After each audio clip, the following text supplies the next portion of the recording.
नमो अरिहन्ताणं नमो सिद्धाणं नमो आय्याणं नमो वज्झायाणं नमो वै सौवसाहनं मङ्गलं भगवान् वीरो मङ्गलं गौतमो गणि मङ्गलं कुन्दकुन्दार्यो जैनधर्मोऽस्तु मङ्गलम् सर्वमङ्गलमाङ्गल्यं सर्वकल्याणकारिकं प्रदानं सर्वधर्माणां जैनं जयतु शासनं जैनं जयतु शासनं सर्वव्यापैकचिद्रूप स्वरूपाय परात्मने सोपलब्धिप्रसिद्धाय ज्ञानानन्दात्मने नमः।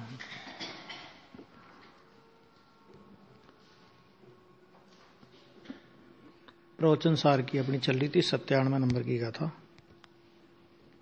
और इस गाथा में सादृश्य अस्तित्व की चर्चा थी इसमें। और इसमें यहां तक चर्चा हो गई थी ना, जैसे वो ये लास्ट में बात आई थी वृक्ष की भांति, है ना। तो अभी वो दृष्टांत के माध्यम से सिद्धांत समझा रहे हैं।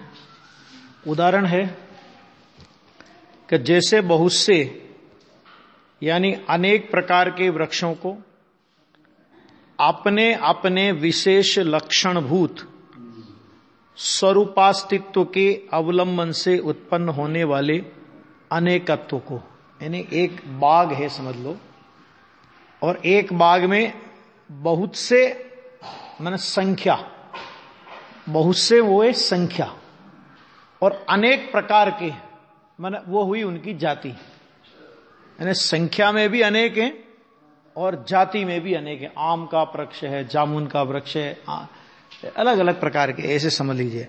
उन सब वृक्षों को अपने अपने विशेष लक्षणभूत माने जिसका जो जो लक्षण है,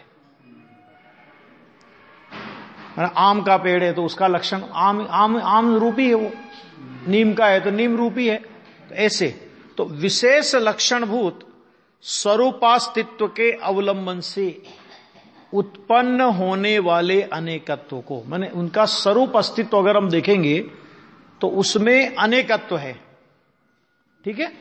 माने वो अनेक प्रकार के वृक्ष हैं, अनेकत्व अनेकपना उनमें है। तो उस अनेकपने को कौन आच्छादित कर देता है कि सामान्य लक्षणभूत सादृश्य दर्शक वृक्षत्व से उत्पन्न होने वाला एकत्व तिरोहित मन अदृश्य कर देता है। वो अनेकत्व को सामान्य लक्षण क्या है कि सभी वृक्ष हैं, तो जहां वृक्षत्व हम देखते हैं उनमें, तो फिर हमें उनमें भेद दिखाई नहीं देगा कि ये आम का वृक्ष है कि ये जामुन का है कि ये अमरूद का है कि ये इसका है कि ये इसका है, कोई भेद दिखाई नहीं देगा। वो भेद कब दिखाई देता है? वो भेद अनेकता कब दिखती है कि जब हम उनके स्वरूप अस्तित्व को देखेंगे तो अनेकता दिखाई देगी। और सादृश्य अस्तित्व सूचक जो दर्शक जो वृक्षत्व है, तो उस वृक्षत्व से उत्पन्न होने वाला एकत्व, माने जहां हमने वृक्षत्व देखा तो वृक्षत्वपना किस वृक्ष में नहीं है? कोई भी वृक्ष हो वृक्षपना तो है ही उसमें। तो वो होने वाला एकत्व तिरोहित अदृश्य कर देता है। किसको अदृश्य कर देता है? उस अनेकत्व को। माने जब हम अलग अलग जाति के वृक्ष देखते थे तो उसमें हमें अनेकता दिखती थी कि ये फलाना अमुक अमुक अमुक वृक्ष है। और जब हमने कहा कि कितने वृक्ष हैं इसमें, कि इस बगीचे में कितने वृक्ष हैं, तो फिर अलग अलग लिस्ट नहीं मांगी गई आपसे कि इस पेड़ के इस फल के इतने हैं, इस फल के इतने, इस फल के इतने, इस फल के इतने। ऐसी आपसे कोई मतलब डिटेल नहीं मांगी गई है। वहां पर क्या मांगा गया? उन्होंने क्या कहा कि कितने वृक्ष हैं, तो सारे वृक्ष उसमें अंतर्गर्भित तो हो जाएंगे, आगे ना समावेश हो जाएंगे। तो वो जो वृक्ष माने सामान्य लक्षण भूत सादृश्य दर्शक वृक्षत्व से उत्पन्न होने वाला एकत्व तिरोहित मन अदृश्य कर देता है। किसको अदृश्य कर देता है? कि वो जो स्वरूप अस्तित्व, विशेष लक्षणभूत स्वरूप अस्तित्व के अवलंबन से उत्पन्न होने वाला अनेकत्व जो था उसको। अब ये हो गया उदाहरण।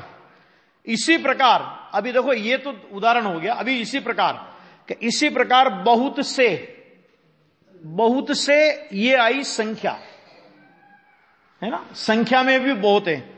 और अनेक प्रकार के ये हुई जाति, जैसे जीव जाति, पुद्गल जाति, धर्म जाति, अधर्म जाति, आकाश जाति और काल जाति। तो अनेक, बहुत से यानी संख्यावाचक, और अनेक प्रकार के ये हो गया उसका जातिवाचक, है ना, ऐसा।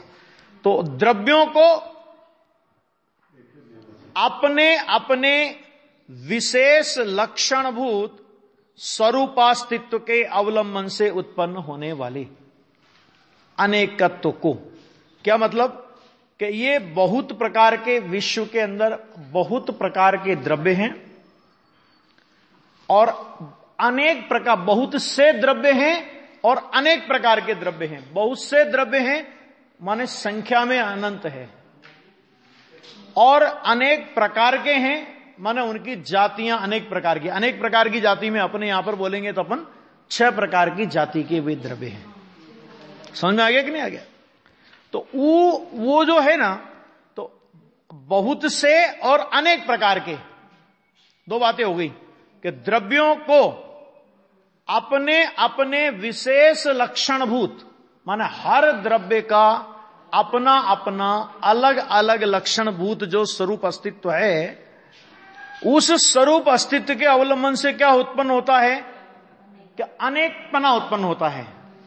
स्वरूप अस्तित्व को देखेंगे तो हमें अनेकपना अलग अलग दिखाई देगा। जीव अलग, पुद्गल अलग, धर्म अधर्म, आकाश काल ऐसे दिखाई देंगे।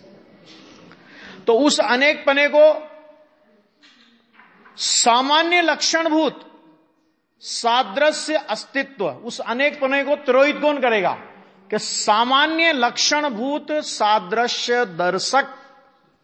सामान्य लक्षण बोले सभी में जो लक्षण पाया जाता है। किसी भी द्रव्य में ऐसा कोई द्रव्य नहीं कि जिसमें वो लक्षण नहीं पाए जावे, उसको बोलते हैं सामान्य लक्षणभूत, नंबर 1।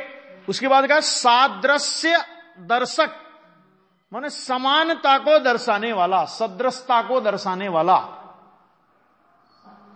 समझ आ गया ना? तो सदृशता को दर्शाने वाला कौन है?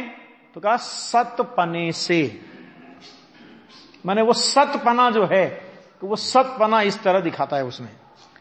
सत ऐसे भाव से, अब इसका सतपने का देखो, एक होता है सत, सतपने से कहा ना, तो उसका खुलासा कर रहे हैं। सत और पना, पना माने सत का भाव, भाव माने सत का जो स्वरूप है। तो सत ऐसे भाव से, दूसरा अर्थ हुआ अस्तित्व से, तीसरा अर्थ हुआ है पने से। ये 3 अर्थ हुए। किसके 3 अर्थ हुए? सतपने का अर्थ 3। सतपने के 3 अर्थ में सत ऐसे भाव से, सत ऐसा भाव कहो, सतपना यानी अस्तित्व कहो, सत यानी सतपना यानी है पना कहो, विद्यमान पना कहो, मौजूदगी पना कहो, ऐसे अनेक अर्थ हो सकते हैं ना। तो देखो वो होने वाला एकत्व क्या करता है कि उत्पन्न होने वाला एकत्व तिरोहित कर देता है। किसको तिरोहित कर देता है? कि वो जो स्वरूप अस्तित्व की अपेक्षा से जो अनेकपना दृष्टिगोचर होता था, उस अनेकपने को सतपने ने तिरोहित कर दिया। माने सभी द्रव्य है।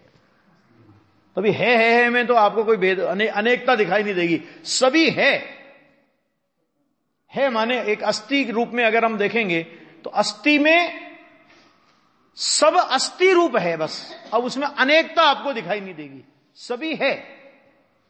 अनेक अस्थियां होने पर भी अनेकता दिखाई नहीं। ये जीव अस्थि, पुद्गल अस्थि, धर्म अस्थि, आधार्म अस्थि, आकाश अस्थि, काल अस्थि, ऐसा भेद नहीं है वहां पे, अभी नहीं दिखाई देगा। क्यों? क्योंकि हे पना जहां खड़ा किया तो वहां पर सभी है। तो वो जो अनेक पना दृष्टिगोचर होता था, तो उस भाव में, उस अस्तित्व में उसका एकत्व तिरोहित कर देता है। इससे अपने को लाभ क्या होता है? एकत्रित तिरोहित कर देता है तो हाँ? कि जब सभी द्रव्यों का अस्तित्व है ना, तो एक द्रव्य दूसरे द्रव्य के अस्तित्व को बनावे अथवा एक द्रव्य दूसरे द्रव्य के अस्तित्व को बिगाड़े, ये तो सब में सामान्य है ना। तुम्हारे में भी है और सिद्ध भगवान में भी है, अरियंत परमात्मा में भी है और अपना भी अस्तित्व है। तो कोई भी हमारे अस्तित्व को सुधार दे कि भाई अनंत भगवान तो हमारा सुधार कर देंगे कि नहीं कर देंगे, कोई हमारा बिगाड़ कर देगा कि नहीं कर देगा, कि इस वस्तु स्वरूप की दृष्टि से विचार करो। सबका स्वरूप अस्तित्व सत है, सतपना सबका स्वरूप है, ठीक है ना। तो सतपना स्वरूप होने का मतलब क्या है? कि वो सत हो, जो सत होता है वो अपने आप में पूरा होता है। पूरा का मतलब क्या? उसे मोक्ष जाने के लिए तो किसी की जरूरत ही नहीं है आत्मा को, लेकिन निगोद जाने के लिए किसकी जरूरत है? बोलो कि निगोद जाने के लिए भी दूसरे की जरूरत नहीं, निगोद भी खुद चला जाना, आराम से खुद ही चला जाएगा। मोक्ष जाने के लिए भी दूसरे की अपेक्षा नहीं और निगोद जाने के लिए भी दूसरे की अपेक्षा नहीं। क्यों? क्योंकि अगर दूसरे की अपेक्षा हो तो तू सत नहीं कहलाया, फिर तू तो उस पर आधारित हुआ। जो किसी पर आधारित होवे उसका नाम सत नहीं है ना, किसी पर आधारित होवे उसका नाम सत नहीं। ये लौकिक एक धार्मिक दृष्टांत दिया। अभी अग्नि से पानी गर्म हुआ, खत्म होगी मान्यता है। क्यों?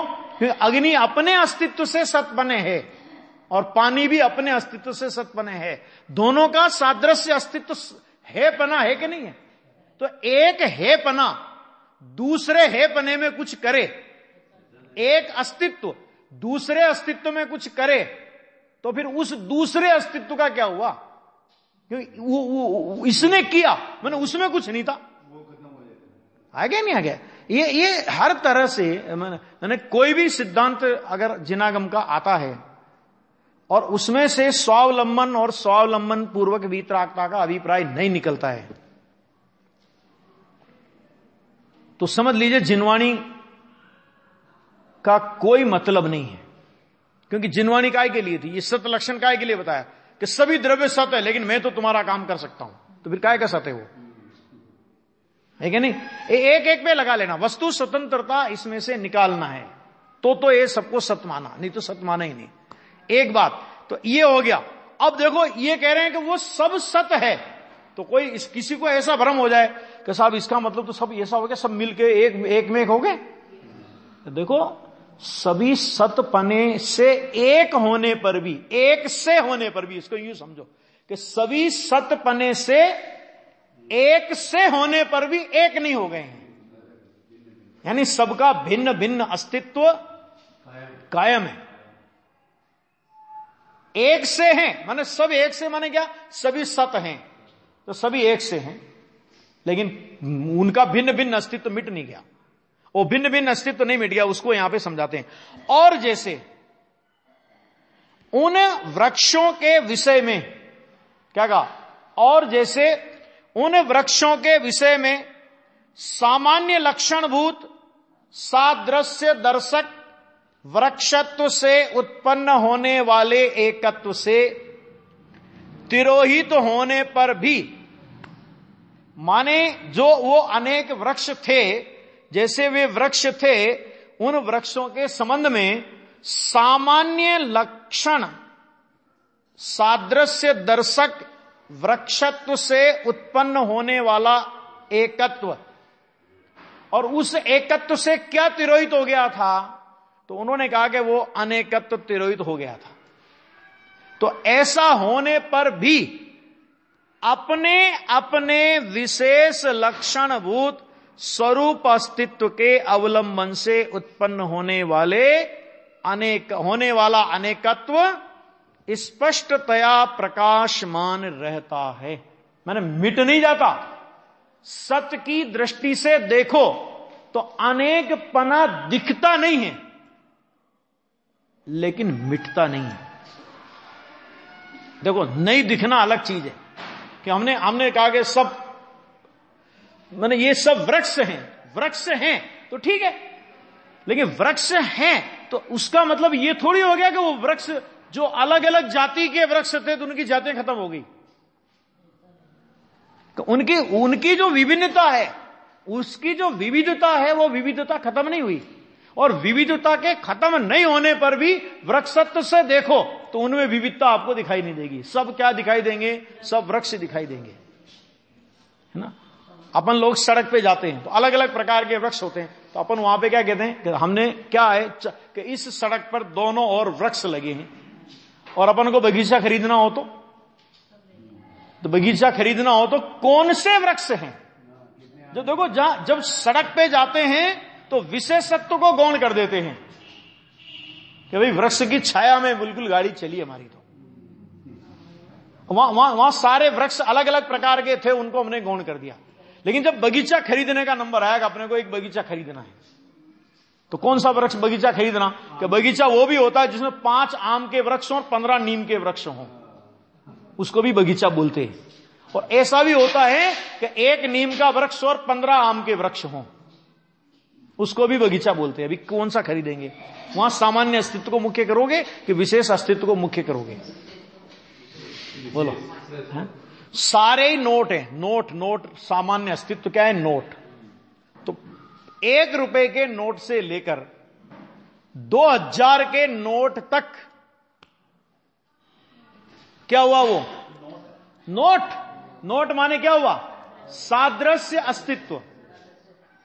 तो 1 रुपए का नोट भी नोट है और 2000 का नोट भी नोट है। अब ये घोषणा की गई गवर्नमेंट की ओर से कि सबको 5-5 नोट दिए जाएंगे। मान लो थोड़ी देर के लिए कितने नोट दिए जाएंगे? 5-5 नोट। तो वहां पर सामान्य अस्तित्व को मुख्य करोगे कि विशेष को मुख्य करोगे? 2-2 हजार के लेंगे। वहां एक का कोई नहीं लेगा कि 5 दिए जाएंगे ना कि लो भाई आपने कहा था नोट, ये 5 एक के नोट। वहां कौन मुख्य हो जाएगा? आ गया ना। देखो, तो प्रयोजन जहां हो वहां पर सादृश्य अस्तित्व पूर्वक स्वरूप अस्तित्व वाला अपना जीव तत्व मुख्य हो जाएगा। आया नहीं आया समझ में? ऐसा है यहां पे कह रहे हैं। देखो क्या कह रहे हैं कि अपने अपने विशेष लक्षणभूत स्वरूपास्तित्व के अवलंबन से उत्पन्न होने वाला अनेकत्व स्पष्टतया प्रकाशमान रहता है। माने वो मिट नहीं जाता, लेकिन वो प्रकाशमान रहता है, यानी बना रहता है, नष्ट नहीं होता। ये दिया दृष्टांत। अब इसी प्रकार सर्व द्रव्यों के, क्या कहा? सर्व द्रव्यों के विषय में भी सामान्य लक्षणभूत सादृश्य दर्शक सतपने से उत्पन्न होने वाले एकत्व से तिरोहित होने पर भी क्या हो गया कि अपने अपने विशेष लक्षणभूत स्वरूपास्तित्व के अवलंबन से उत्पन्न होने वाला अनेकत्व स्पष्टतया प्रकाशमान रहता है।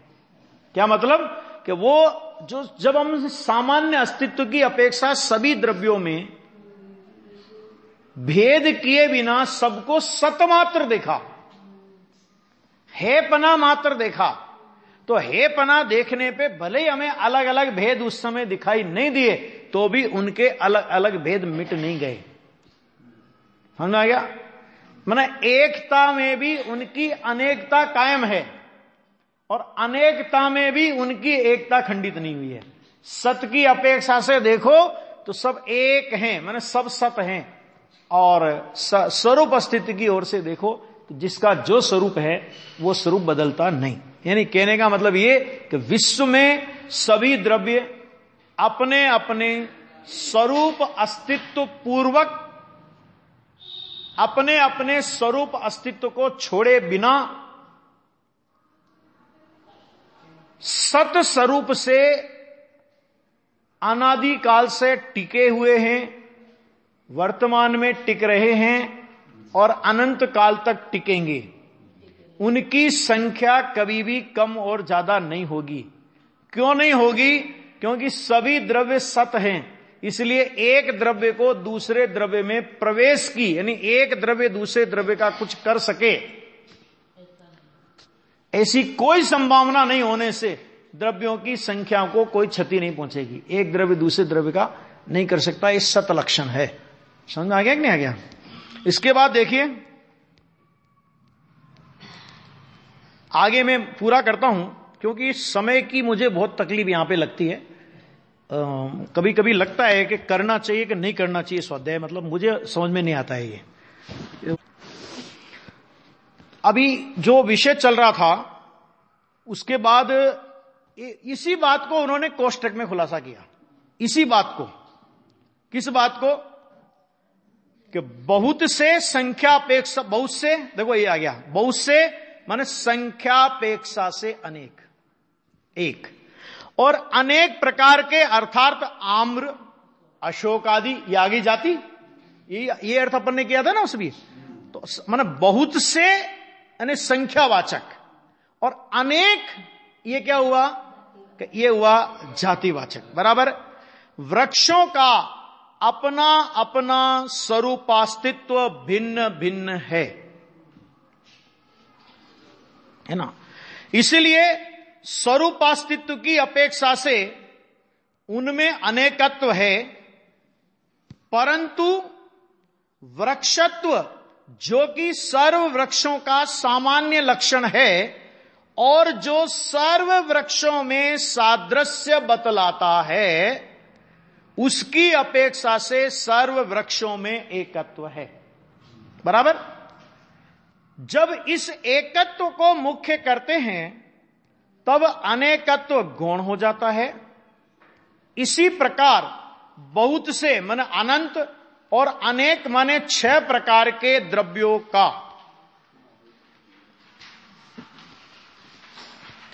अपना अपना स्वरूप अस्तित्व भिन्न भिन्न है, इसलिए स्वरूपास्तित्व की अपेक्षा से उनमें अनेकत्व है। किसकी अपेक्षा से अनेकत्व है? स्वरूप अस्तित्व की अपेक्षा से। परंतु सतपना यानी अस्तित्वपना यानी है ऐसा भाव जो कि सर्व द्रव्यों का सामान्य लक्षण है और जो सर्व द्रव्यों में सादृश्य बतलाता है। सादृश्य कौन बतलाता है? सत, सतपना, है पना, उसकी अपेक्षा से सर्व द्रव्यों में एकत्व है। जब इस एकत्व को मुख्य करते हैं तब अनेकत्व गौण हो जाता है, और इस प्रकार जब सामान्य सतपने की मुख्यता से लक्ष्य में लेने पर सर्व द्रव्यों के एकत्व की मुख्यता होने से अनेकत्व गौण हो जाता है, तब भी वह समस्त द्रव्यों का स्वरूप अस्तित्व संबंधी अनेकत्व स्पष्टतया प्रकाशमान ही रहता है। कहने का अर्थ क्या हुआ? बहुत सरल भाषा में कहें तो इसका अर्थ क्या हुआ? कि अनेक जाति और संख्या से अनेक प्रकार के द्रव्य हैं विश्व के अंदर। अभी बहुत सरल भाषा में इसको अपन समझ लें कि संख्या अपेक्षा भी अनंत है और जाति अपेक्षा भी अनेक, यानी कम से कम 6 प्रकार के तो हो ही गए, मूल में 6 प्रकार के हैं, तो वो सब हैं। तो अगर आप उनकी जाति को मुख्य करोगे, यानी उनके स्वरूप अस्तित्व को मुख्य करोगे, तो अपने को दिखेगी अनेकता। ठीक है, मतलब सभी अलग अलग जाति के द्रव्य हैं और उनमें एक चीज कॉमन है। वो चीज क्या है कॉमन? सतपना। तो सतपने की दृष्टि से जब आपने उनको देखा, तो सतपने की अपेक्षा से आपने उनको देखा, तो वो अनेकत्व तो दिखाई नहीं देगा। कि दिखाई नहीं देगा तो मिट जाएगा क्या? ये मिटेगा नहीं, गौण हो जाएगा, आपको दिखाई नहीं देगा। दिखने नहीं दिखाई देने पर भी उनका अपना अपना जो स्वरूप अस्तित्व है वो कहीं मिट गया है, ऐसा बिल्कुल नहीं है। इन दोनों माने क्या व्यवस्था क्या है कि देखो, ये द्रव्य के अंदर ही ऐसी विशेषता पड़ी हुई है कि वो अपने विशेष स्वरूप को छोड़े बिना सारे विश्व के साथ रहता हुआ भी, सत लक्षण से सारे विश्व के साथ रहता हुआ भी अपने विशेष स्वरूप को नहीं छोड़ता, और अपने विशेष स्वरूप को छोड़े बिना सत लक्षण से इस विश्व के साथ में वो रह सकता है, उसमें कोई आपत्ति नहीं है। ये वस्तु की व्यवस्था है। और ये व्यवस्था अगर अपने को समझ में आ जाए तो 2 बातें हो गई। कि जब मेरा स्वरूप अस्तित्व भिन्न भिन्न है हर द्रव्य से, कल अपन ने यह भी चर्चा की थी कि ये तो 6 द्रव्यों की बात की, लेकिन एक एक जीव पर भी लगेगा। अभी 6 द्रव्यों की बात कर रहे हैं इसलिए 6 द्रव्य पे घटित किया, नहीं तो अनेक जीव द्रव्यों का एक सामान्य स्वरूप अस्तित्व क्या है कि चैतन्यपना, और हर जीव का चैतन्यपना विशेष लक्षण स्वरूप अस्तित्व वो क्या कि मुझ में मेरा चैतन्यपना व्याप्त होगा, मुझ में दूसरे का चैतन्यपना व्याप्त नहीं हो सकता, और दूसरे में दूसरे का चैतन्यपना व्याप्त होगा, उसमें मेरा चैतन्यपना व्याप्त नहीं हो सकता। क्या मतलब कि भगवान समोशरण में विराजमान है, अर्यंत भगवान सिमंदर परमात्मा अभी विराजमान है, कहां पे? विदेह क्षेत्र में।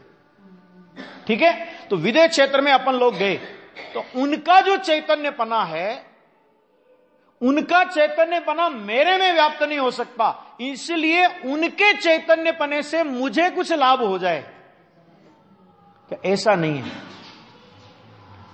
है ना? और विश्व में कोई जिन धर्म की निंदा करने वाला व्यक्ति हो तो उसके उस परिणाम से मुझ में कुछ हानि हो जाए, ऐसा नहीं हो सकता। क्यों? क्योंकि उसका और मेरा स्वरूप अस्तित्व भिन्न भिन्न है। तो क्या करें? तो कुछ मत करो, वो भी जगत में है और तुम भी जगत में हो। गुरुदेव श्री के पास एक प्रश्न गया था, ये सब महावीर निर्माण 2500वां वर्ष मनाया जा रहा था, तो उस समय एक मांग बहुत जोर शोर से उठ रही थी कि श्वेतांबर दिगंबर स्थानकवासी तेरापंथी, तुलसी वाले तेरापंथी अपने नहीं है ना, कि ये 4 संप्रदाय जो कहलाते ये सब मिलकर के एक हो जाओ, परस्पर में समन्वय करो। तो भी गुरुदेव श्री ने बहुत अच्छा उत्तर दिया था। उनने कहा कि समन्वय है। क्या समन्वय है? कि हम भी हैं और तुम भी हो। नहीं आया समझ में कि सामान्य सदृश अस्तित्व को देखो ना, कि हम भी हैं और तुम भी हो, कि इस अपेक्षा से समन्वय है। समन्वय माने इस विश्व में तुम्हारी सत्ता भी है और इस विश्व में हमारी सत्ता भी है और इस विश्व में मुसलमान की सत्ता भी है और इस विश्व में वेदांती की सत्ता भी है, सबकी सत्ता है। लेकिन तुम चाहो कि समन्वय करो, कि सिद्धांतों में समन्वय करो, तो कहते हैं भाई साहब स्वरूप अस्तित्व भिन्न भिन्न है। क्या मतलब? कि हम वस्त्र का धागा रखे उन्हें मुनि नहीं मानते और तुम्हें मुनि के लिए 14 उपकरण चाहिए, नहीं, ये बोला था। कैसे मान लेंगे? तुम्हारा देव मुकुट बांधे हुए होगा और अनेक प्रकार के श्रृंगारों से सुसज्जित होगा, हमारे वीतराग भगवान की प्रतिमा पर एक धागा डाल करके निकलंग और अकलंग उस मूर्ति को लांग गए थे। बोलो है कि नहीं है? किस आधार पर समन्वय होगा? कि बस यही समन्वय है कि तुम भी हो और हम भी हैं, बस सादृश्य अस्तित्व देखो तो सादृश्य अस्तित्व देखो तो समन्वय है, और विशेष अस्तित्व देखोगे तो भाई साहब सैद्धांतिक मतभेद की वजह से वो समन्वय हो ही नहीं सकता। क्यों नहीं हो सकता? कि सीधा सीधा है। बहुत से लोग बोलते हैं ना कि अंतर क्या है, नमोकार मंत्र तो अपना और उनका एक ही है, एक ही है ना, कर ले नमोकार मंत्र के आधार पे तो समन्वय कर ले। तो उन्होंने कहा कि नहीं, हमारा नमोकार मंत्र सम्यक दर्शन का निमित्त है। ध्यान से सुनना, अभी बहुत चोट लगे ऐसी बात है ये, कि हमारा नमोकार मंत्र सम्यक दर्शन का निमित्त है और उनका नमोकार मंत्र गृहीत मिथ्यात्व का निमित्त है। क्यों गृहीत मिथ्यात्व का निमित्त है? कि उन्होंने कहा नमो अर्यंताणम, शब्द की थोड़ी बात है, उस नमो अर्यंताणम वाचक वाच्य नियोग, कि उस वाचक का वाच्य क्या है उनके यहां नमोकार मंत्र का वाच्य क्या है? नमो अर्यंताणम खाली शब्द थोड़ी पकड़ा जाएगा। हमारे यहां नमोकार मंत्र का वाच्य 18 दोषों से रहित परमात्मा, बोलो, और उनके यहां नमोकार मंत्र का वाचक क्या है? 18 दोषों से सहित परमात्मा। माने उन भगवान को भूख भी लगती है, वो कवला आहार भी कर सकते हैं। ख्याल में आ गया कि नहीं आ गया? उनको रोग भी होता है, वो दवा भी खा सकते हैं, और वे अरिहंत उनके नमोकार मंत्र के अरिहंत में नमन करने योग्य माने गए हैं। उनका वाचक वो अरिहंत है। तो बोलो वो गृहीत मिथ्यात्व का पोषक हुआ कि नहीं हुआ? जब नमो अर्यंताणम में भूल है तो सिद्धाणम में तो भूल हो ही गई। क्यों? ऐसे ही अरिहंत को उन्होंने सिद्धालय में पहुंचा दिया। स्त्री मोक्ष नहीं जा सकती, अरंत नहीं हो सकती, लेकिन वहां मल्लीनाथ स्त्री बनाई। अब मैंने एक प्रश्न पूछा था, जब एक जगह प्रवचन किया था, उज्जैन में शायद था, तो 2-4 श्वेतांबर लोग आते थे, अच्छे रुचि से सुनते थे। तो ऐसे प्रश्न किया कि साहब इसमें आपत्ति क्या है? मैंने कहा आपत्ति हमें कोई तकलीफ नहीं, वो जाते हो तो हम रोकने वाले नहीं है, लेकिन तुम ये बताओ कि तीर्थंकर जैसा सर्वश्रेष्ठ पद तो स्त्री को मिला, मैं कहा चक्रवर्ती क्यों नहीं हुई एक भी स्त्री? नारायण क्यों नहीं हुई? बलभद्र क्यों नहीं हुई? मैंने कहा गणधर क्यों नहीं हुई तुम्हारे यहां, ये बताओ तुम पहले। बात तो मतलब गले उतरे ऐसी बात है कि बिल्कुल हाँ ये बात तो ऐसा तो नहीं हुआ। तो मैंने कहा नहीं हुआ। मैंने कहा झूठ बोलने वाला कितनी भी झूठ बोले वो कहीं ना कहीं चूक करता है। उनको झूठी बोलनी थी, एक दो स्त्रियों को चक्रवर्ती बना देते, 1-2 स्त्रियों को गणधर बना देते। तुम गलती करी तो तीर्थंकर को बना दिया, बाकी भूल गए, आ गया। अब ऐसे ही लोगों को उन्होंने सिद्धालय में पहुंचा दिया, तो उनका नमो सिद्धानम का वाच्य कौन होगा? नमो सिद्धानम का वाच्य कौन होगा? हमारा नमो सिद्धानम का वाच्य कौन होगा? आ गया, अंतर समझ आ गया ना। आचार्य उपाध्याय साधु में तो प्रत्यक्ष अंतर दिखता ही है कि तिलतुस मात्र भी परिग्रह होवे तो वो मुनि नहीं हो सकता, और वहां पर तिलतुस मात्र परिग्रह नहीं होवे तो मुनि नहीं हो सकता। अंतर है कि नहीं? बोलो, अंतर है। गुरुदेव तो ऐसा बोलते थे कि क्या है, बिल्कुल मजदूर जैसा लगता है कि 14 तो उनके उपकरण होते हैं कि मोटा मजदूर जैसा लगता है। तो आचार्य उपाध्याय और साधु, नमो खाली नमोकार मंत्र का मतलब नहीं होता है। नमोकार मंत्र में जिनको नमस्कार किया गया उनका वाच्य कौन है उनके यहां, उसके आधार पर आ गया ना। जब ये नक्की करेंगे ना तो अपने को लगेगा कि भाई वो नमोकार मंत्र भी जो उनका है वो गृहीत मिथ्यात्व का पोषक है, और नमोकार मंत्र भी हमारा है ना, वो सम्यक दर्शन का निमित्त है। क्यों? क्योंकि उसके वाच्यभूत अरंत सिद्ध आचार्य उपाध्याय और साधु ये सर्वथा निर्दोष होते हैं, अथवा जो सर्वथा निर्दोष होते हैं वही हमारे पंच परमेष्ठी होते हैं। आर्यंत और सिद्ध में तो कोई गड़बड़ है ही नहीं। आचार्य उपाध्याय साधु में कह दिया तिलतुस मात्र परिग्रह रख करके मुनि माने मनवावे, मानने वाले की अनुमोद ना करें, निगोदम गच्छई, सीधा निगोद भेज दिया 1 मिनट में। ये कुंद आचार्य के वचन है। यहां पर इतनी सी भी विकृति नहीं चलेगी। तो बोलो उसका वाच्य सच्चा, हमारा वाच्य कितना निर्दोष वाच्य है, और पंच परमेष्ठी यानी देवशास गुरु सम्यक दर्शन के निमित्त हैं, इसमें कोई आपत्ति नहीं है। इसलिए कहा गया सम्यक दर्शन नमोकार मंत्र के आधार पर भी समन्वय नहीं हो सकता। क्या कहा? ये समझ लेना, नमोकार मंत्र के आधार पर भी नहीं हो सकता। ठीक है, लोक व्यवस्था क्या है कि साहब महावीर जयंती सब मनाए, तो कहा ठीक है मनाओ महावीर जयंती, महावीर भगवान की दो, ये बाहर के उत्सव में तुम्हें जो करना है करो, लेकिन वस्तु स्वरूप क्या है, सिद्धांत क्या है कि जैन जैन जैन जैन जैन, तो गवर्नमेंट की दृष्टि से तुम सब जैन हो, कोई तकलीफ नहीं। जब जनगणना का आंकड़ा आवे तो श्वेतांबर भी जैन, दिगंबर भी जैन, तेरापंथी श्वेतांबर भी जैन, स्थानकवासी भी जैन, वो गवर्नमेंट की जनगणना के आंकड़े में सब जैन। और बाकी वास्तव में विचार किया जाए तो श्वेतांबर तक को पंडित टोडरमल जी ने मोक्ष मार्ग प्रकाशक के 5वें अध्याय में अन्य मत में डाला है। समझ आ गया? छठे अधिकार के योग्य भी नहीं समझा उन्हें। क्या कहा? समझ लेना, छठे अधिकार के योग्य भी नहीं समझा। छठे अधिकार में इनको लिया धर्मेंद्र पद्मावती, ये जो भी है ना इनको, और जो मुनि वेशधारी होने पर भी जो उटपटांग कार्य करते रहे उनको मुनि मानना मनवाना आदि एक धर्म कुगुरु वगैरह में ये सब उनको लिया है। समझ में आ गया कि नहीं आ गया? बहुत ये देखो बहुत बेलिहाज दर्शन है, किसी का लिहाज इस दर्शन में होता ही नहीं है। और महिमा की है तो इतनी की है कि एक नार की सम्य दर्शन प्राप्त कर ले, मेंढक सम्य दर्शन प्राप्त कर ले तो कहा जा शुद्ध केवली हो गया। 9वीं 10वीं गाथा समय सार बताई थी, 33वीं गाथा पढ़ के बताई थी उस दिन, है ना।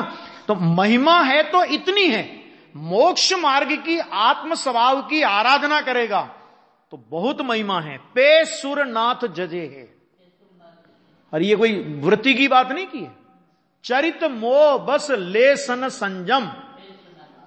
ख्याल में है ना? ये दौलत राम जी ने लिखी, कांजी स्वामी के पहले लिखी है ना? ये तो छड़ाला तो पहले लिखी थी ना। हाँ, तो पे सुर न बोसलो कहते, ये तो तुम तो कांजी स्वामी की तुमको महिमा करनी है, इसलिए सब बातें करते हो। मैंने कहा ये बातें कांजी स्वामी के पहले लिख गए, उनके पिताजी तुम्हारे हमारे सबके 250 साल पहले लिख गए, नहीं लिख गए अपने धर्म। भाई अपने ये ज्ञानी क्या है? सब अपने धर्म पिता ज्ञानी है, लिख गए ना। चरित मोह बस लेसन संजम, पे सुरनाथ जजे हैं। अभी क्या लिखा है इसको, क्या बोलेंगे इसको भी? महिमा। सम्यक दर्शन करे, सम्यक दर्शन प्राप्त करे तो इतनी महिमा, और आत्म स्वभाव की विराधना करे तो कहते हैं कि क्षण में निगोद। ये जैन धर्म है भैया, यहां कोई लिहाज किसी की होती ही नहीं। आ गया? देखो इस प्रकार जो 57 नंबर की गाथा में बात चली कि इस प्रकार सादृश्य अस्तित्व का निरूपण हुआ। आ गया? इस प्रकार में समझ लेना किस तरह स्वरूप अस्तित्व, सादृश्य अस्तित्व वगैरह है। अब देखिए, अब इसके बाद एक बहुत अच्छा प्रकरण कि ये बात इतनी स्वरूप अस्तित्व की, सादृश्य अस्तित्व की, ये इतनी लंबी चौड़ी बात समझाई क्यों? देखो एक चीज समझ लेना कि समय सार तो सीधी सीधी भाषा में बात करेगा, एक द्रव्य बीजा द्रव्य नु करता नहीं, एक द्रव्य दूसरे द्रव्य का कुछ नहीं करता। समय सार कोई ज्यादा सिद्धांत विद्वांत की मतलब लंबी चौड़ी भूमिका बांध के बात नहीं करेगा। लेकिन प्रवचन सार चूंकि दार्शनिक शास्त्र है, ये जिस तरह अन्य दर्शन वाले अपना दर्शन रखते हैं उसी तरह ये दर्शन रखा। जैन दर्शन क्या है? भगवान जिनेंद्र परमात्मा के द्वारा प्रतिपादित वस्तु व्यवस्था क्या है? तो अन्य मतियों के सामने भी आपको जैन दर्शन को प्रस्तुत करना है। तो आपकी बात एक द्रव्य दूसरे द्रव्य का नहीं करता तो एकदम कोई नहीं मानने वाला। क्यों? क्योंकि जिनने ब्रह्मा को विश्व का कर्ता मान रखा हो, यानी जिनने ईश्वर को सारे जगत का कर्ता मान रखा हो, उनसे तुम ये कहो कि एक परमाणु दूसरे परमाणु का नहीं करता, तो वो ऐसे एकदम स्वीकार नहीं करेंगे। अरे अभी जैनियों को जिनके मत में ये बात है, क्या कहा? दिगंबर शास्त्रों में तो ये बात है ना, है? और अपन सब लोग तो दिगंबर के ठेकेदार बने हुए हैं ना, तो हम लोग तो दिगंबर, हम तो गर्भ से, भाई लोग बोल दो अरे हम तो जन्म से दिगंबर हैं। काय के दिगंबर हो जन्म से? दिगंबर का मतलब क्या है? दिगंबर का मतलब वस्तु स्वरूप को नहीं समझे तो काय का दिगंबर है? वह दिगंबर नाम के दिगंबर, और एक द्रव्य दूसरे द्रव्य का करता है, तो एक द्रव्य दूसरे द्रव्य का करता है तो अन्य मत की मान्यता हुई। कैसे अन्य मत की मान्यता हुई? कि जैसे लोक में इस विश्व का कर्ता ईश्वर को माना जाता है, उसी तरह तुम एक द्रव्य को दूसरे द्रव्य का कर्ता मान रहे हो। तो उनके यहां तो एक ईश्वर है, तुमने तो कितने ईश्वर खड़े कर दिए। ये मैं नहीं कह रहा हूं, समय सार में लिखा कि जिस तरह ईश्वर कर्ता मानने वाले अन्य मतियों का मोक्ष नहीं होता, उसी तरह पर द्रव्य की क्रिया का कर्ता अपने मानने वाले मुनियों का भी मोक्ष नहीं होता। मुनियों को क्यों कहा आचार्य देव ने? क्योंकि मुनि उनके अनुशासन में रहते हैं ना, तो डांट लगाई जाएगी तो किसे लगाई जाएगी? मुनियों को ही कहेंगे कि तुम्हारा भी नहीं होगा मोक्ष। अगर तुम एक द्रव्य, मैं शरीर की क्रिया करता हूं तो तुम्हारा भी मोक्ष नहीं होगा। तो ये बात बताने के लिए, मैंने बताना तो वही है उन्हें कि द्रव्यों की स्वतंत्रता, लेकिन द्रव्यों की स्वतंत्रता को बताने के लिए देखो पहले द्रव्य गुण पर्याय का अस्तित्व बताया। पदार्थ द्रव्य गुण पर्याय स्वरूप है, ठीक है।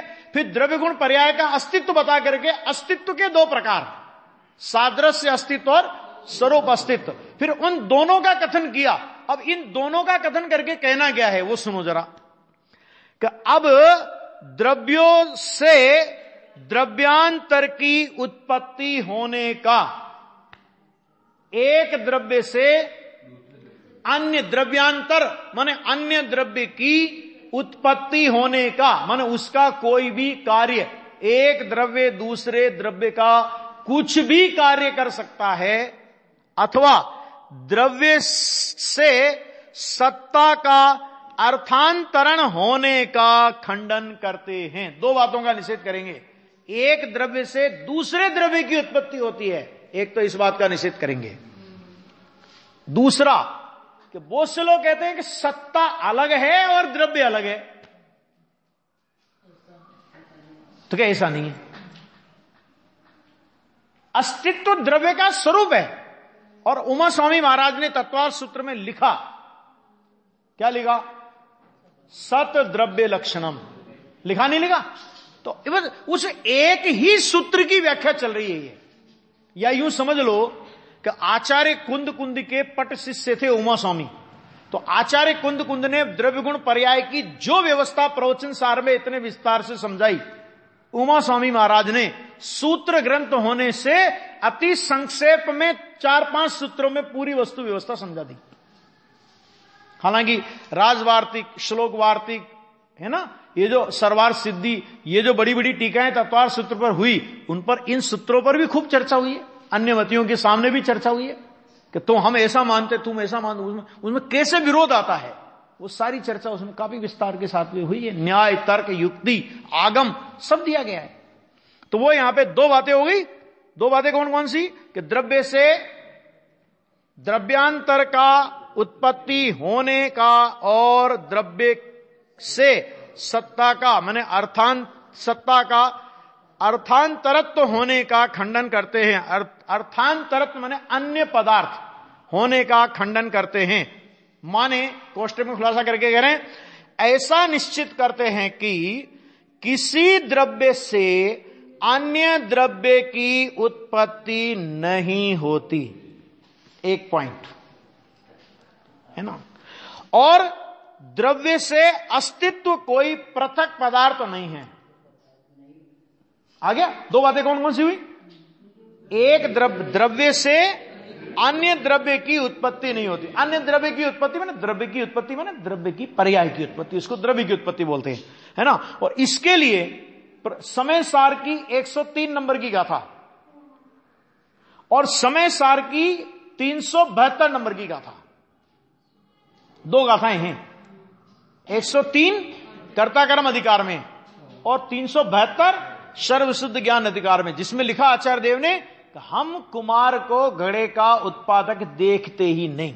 और ये सत्य महाव्रत के धारी आचार्य बोल रहे हैं और परम भावलिंगी संत बोल रहे हैं, जिनके भावलिंग में रंच मात्र भी संदेह की गुंजाइश नहीं है।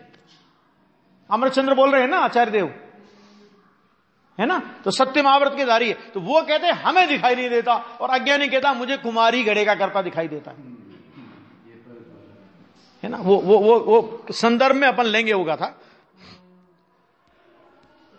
अन्य द्रव्य की उत्पत्ति नहीं होती और द्रव्य से अस्तित्व कोई अन्य कोई पृथक पदार्थ नहीं है। खाली ये गाथा पढ़ लीजिए, हरिगीत पढ़ लीजिए, बाकी फिर कल चर्चा करेंगे।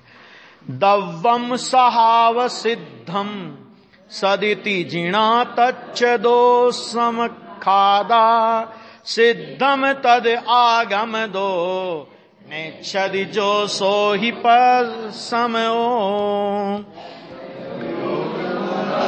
वे सिद्ध ने सत तत्वतः श्री जी नो कहे ए सिद्ध छे आगम थकी माने नति पर समय छे, है ना। अब ये बहुत अच्छी गाथा है और बहुत शानदार इसका विवेचन इसमें आएगा।